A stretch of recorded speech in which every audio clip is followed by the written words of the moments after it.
Kami, Bapak, Ibu, dan saudara yang dikasih oleh Tuhan, bersyukur sekali kita kepada Tuhan hari ini masih ada kesempatan kita mau beribadah atau kita mau mendengarkan renungan firman Tuhan. Hari ini saya melihat begitu banyak kecurangan yang terjadi di dunia ini. Bicara kecurangan, pasti kita berpikir soal uang, korupsi, penipuan, dan sebagainya. Tetapi sebetulnya kecurangan itu bukan hanya soal bicara uang dan lain-lain, tapi kecurangan pun ada kecurangan tenaga, kecurangan waktu, kecurangan komitmen, banyak sekali yang bisa kita renungkan hari ini. Ada satu ayat yang ingin saya bagikan terdapat di dalam eh, Kolose 3 ayat 23. Apapun juga yang kamu perbuat, perbuatlah dengan segenap hatimu seperti untuk Tuhan dan bukan untuk manusia. Ini jelas sekali ya Bapak Ibu, kalau kita melakukan apapun, kita lakukan itu untuk Tuhan. Sebab begini, curang dalam waktu. Ada orang yang digaji untuk bekerja dengan 8 jam sehari, tetapi ia bermalas-malasan. Banyak bermain ponsel, ya, atau sering meninggalkan pekerjaan dengan alasan yang tidak jelas. Itu artinya dia curang dalam hal waktu. Padahal gaji dia terus ada dapat. Kecurangan dalam tenaga pun demikian.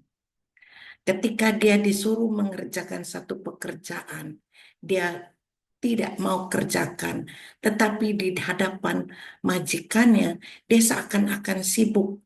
Padahal dia seringkali melalaikan atau mengabaikan pekerjaan yang sudah diberikan oleh majikannya. Itu artinya dia curang dalam waktu, dalam tenaga. Kecurangan dalam komitmen. Bapak Ibu, ada orang yang seringkali berjanji mau datang, tapi tidak datang. Berjanji jam sekian mau datang, tapi tidak datang tepat pada waktu. Nah, itu menunjukkan kecurangan dalam berkomitmen. Dia tidak menyadari bahwa orang yang menunggu pun banyak sekali pekerjaan atau banyak sekali yang harus dia lakukan karena menunggu, menunggu dan menunggu akhirnya semua pekerjaan menjadi berantakan. Nah, inilah yang harus kita perhatikan. Apakah dalam kehidupan kita masih ada kecurangan-kecurangan? Kita mau perbaiki.